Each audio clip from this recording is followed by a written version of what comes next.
So we can now settle for details of the stories I spoke about, and we're starting with the Dreams FC to my youth case, and lots of reactions have actually come in since the appeals committee of the Ghana Football Association ruled on that matter. And as I noted, the appeals committee ruled that my youth should be promoted back to the early divisions as the Ghana Premier League, with Dreams FC demoted to Division 1. Now the committee gave this ruling after finding Dreams FC culpable of using an unqualified player in a Division 1 league match 2 seasons ago. But the club's administrative manager, that's Aminu Shado, is unshaken by the latest ruling, which threatens their survival. Dreams FC as a club has no objection to playing even the 3rd division or even in the Coast League. Our biggest success has been chalked when we're in the lower divisions of Ghana football. If anything, the Premier League has incurred us more costs, because if you look at the cost involved in playing the Premier League and with virtually no sponsorship, I mean, one will say this is a blessing in disguise. Why wouldn't we go and play where, in fact, even in Division 1 there's a bit of sponsorship there, and the cost of traveling and all that will be reduced significantly. But we have always insisted that if that will be the case, then it should be per the rules and regulations that we've outlined to govern our association. Once we go by the rules and regulations, I mean, we are very, very law-abiding citizens, law-abiding people, law-abiding club. We are very rational. We are rational human beings. In the face of this decision, if quotations were made to the relevant articles, status, where they draw their powers, upon which legal basis do we come to this conclusion? And as rational thinkers, we come to a conclusion that, in fact, these people have a case. Why not? In fact, I'm the first to even urge my club to play in the lower divisions, because then the monies that we are spending, the high cost at the league will be diverted to other operations, including remuneration, which I believe should even be increased. So I'll be the first to even urge my club to go in that direction. But of course, where there's flagrant disregard to our rules and regulations, a club like Dreams FC, with all its resources, will not stand for such infractions to be made. And how far do you want to get with this? As far as as far as we get the institutions to respect the laws that we've set for our own selves. So I'm not able to give you a finite time frame or a period in which we're going to fight out this case. We can even start tomorrow. If tomorrow the authorities that be decide to go by the rules and regulations, why not? Even if it's going to take a year, you still fight? If it's going to take 100 years, if it's going to take a generation, a lifetime, if it's going to take 1 second for us to respect our rules and regulations, we are prepared for it.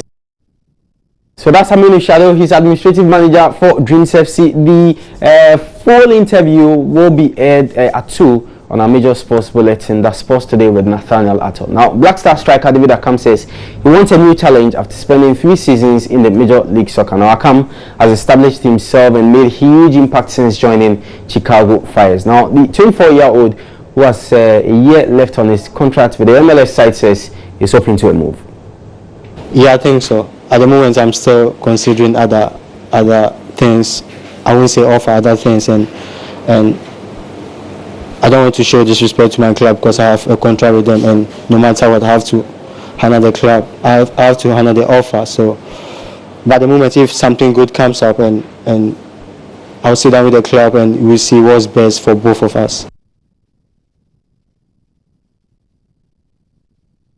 So that was David Akam, who plays club football for Chicago Fires with the Black Stars as well. Now let's do boxing, and I made mention of that big bout, the IBO Lightweight Championship bout happening later tonight at the New Bukom Arena Square. It's between Emmanuel Tego Gameboy, a Samoan's boxer, and also Nzonki Fana from South Africa. Big one, of course, for Emmanuel Gameboy Tego. He was actually scheduled to fight Argentine Saucedo, who pulled out, so they had to quickly make arrangements for Nzongi Fana to come in for that big bout later tonight. You can hear from Suleiman Mati Kwale, his trainer for Emmanuel Tego.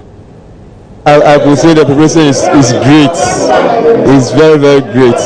If you see our physical fitness and the endurance level, and then the speed and power, or I can give him 100% fit. So what should we expect tomorrow? A win, great win. I can tell you we can win. We can stop in on round 3. Yes, for sure. That one for sure. I'm telling you. So if I see him, if I look at him, the fitness level, the endurance level, the speed, and then the power over there. The power over there is so great, so great. You can look at the shape of him, so it's very fantastic. So don't worry. So now we heard from the camp of the Ghanaian team. Now let's hear what the South Africans also have to say going into the bout later tonight. That's Mzonke Fana. He is the boxer. The reason why I accepted the fight is to come and fight and take the title. Not only just to take the title, but again to confiscate the title back to South Africa, because I strongly believe IBO lightweight title belongs to South Africa. He says he will knock you out in round 3. That's what most of my opponents are saying.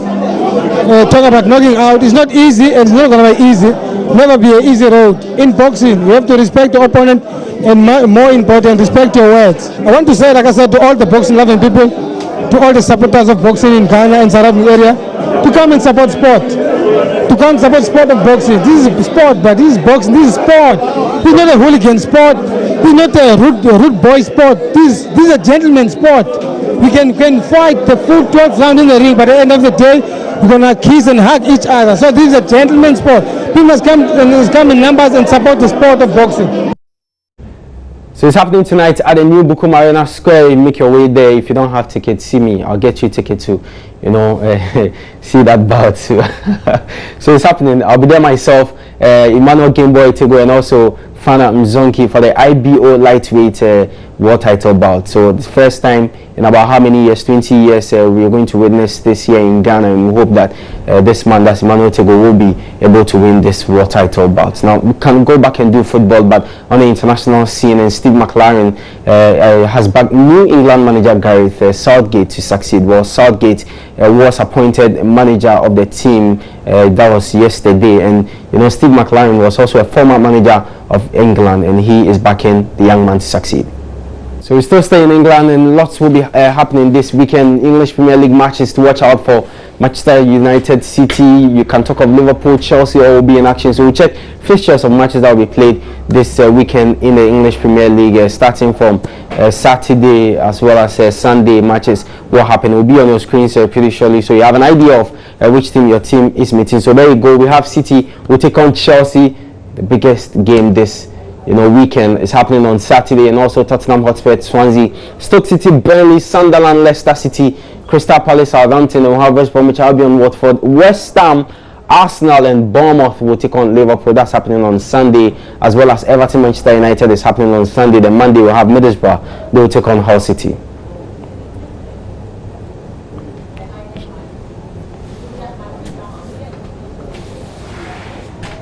So from England, we move straight to Spain, and all is set for Saturday's El Clasico between Barcelona and Real Madrid at Camp Nou. For Barcelona, they must win this one to ensure they reduce the gap. Now, it's 6-point lead between themselves and Real Madrid. If Madrid is able to win, then what it means is that Madrid will open a 9-point gap between themselves and Barcelona on the Spanish La Liga table. So just to give you an idea of what to expect, check this out. Barcelona Real Madrid at the Camp Nou is happening tomorrow in the afternoon, 3:15. So we'll have two big games tomorrow. Manchester City taking on Chelsea at the Etihad Stadium. Then in the afternoon, 3:15, we'll have Real Madrid, Barcelona at the Camp Nou. So that's how we end sports. But remember, the Black Queens are also in action later this afternoon. They take on South Africa in the third place of game at the African Women's Championship. But also on Saturday, that's tomorrow, we'll have the grand finale involving host nation Cameroon and defending champions Nigeria. It's a repeat of the 2014 finals in Namibia where Nigeria won. But what it means is that those the two teams, that's Nigeria, Cameroon, have